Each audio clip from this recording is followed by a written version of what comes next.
principally two countries in the world that regard the MEK as a terrorist organization. The United States is one and Iran is the other. We shouldn't like to be in that company. We shouldn't want to be in that company. The MEK has said, and there's no reason to doubt, that it stands for a democratic, non-nuclear Iran, a secular Iran where there's a separation between mosque and state, and everything they've done and said in the period in which we've engaged with them indicates that that is true. In fact, the principal face, if you will, of the MEK is a woman, which infuriates the mullahs no end. So for all of those reasons, we believe, we urge that the MEK be removed from the list, which will allow them to function, which will allow them to compete in the international arena, which will allow them to raise funds. They stand for overthrow of the regime. Just as a practical matter, we are facing a situation in which Iran increasingly has indicated that it intends to get and is getting nuclear weapons. That leaves essentially two choices. One is the military choice, and the second is regime change. This is the only organization in Iranian politics that stands for regime change.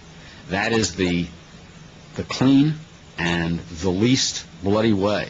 I want to talk for a minute about the humanitarian crisis in Ashraf. I believe that there is no legal basis for the MEK to be on the list of foreign terrorist organizations. I defer, of course, to Judge Mookasey, who is a judge, and I am a doctor, which doesn't qualify me to make legal pronouncements. But the fact is that the courts in the EU, Great Britain, and France have found that this organization is not a terrorist organization. Even more importantly, the courts, the District Court of Appeals, Federal District Court of Appeals in D.C., excuse me, the Federal Court of Appeals in D.C.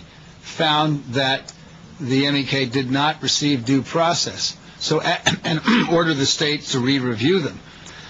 So we are wrong to keep them on the list. And why does this matter? This matters because, as Judge Mookasey said, the Iraqi government, as I predicted 8 years ago, has now become a vassal of Iran.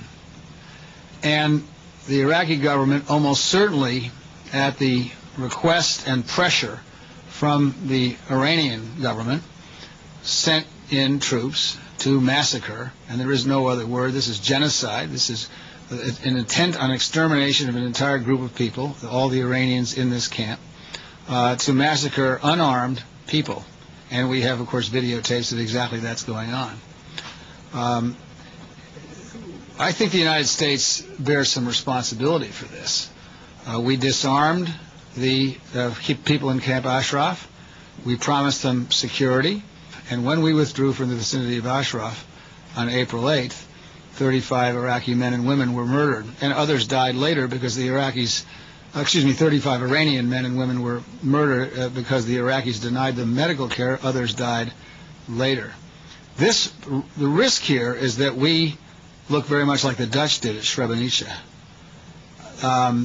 We have turned our back on genocide. We cannot do that as a nation.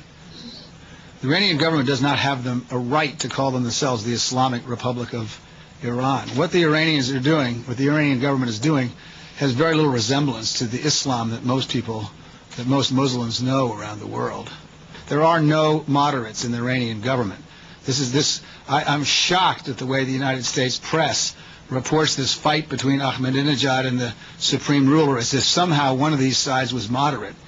If the United States participates in that kind of diplomacy, we are no better than all the things that we have stood up to fight against over the last 200 years.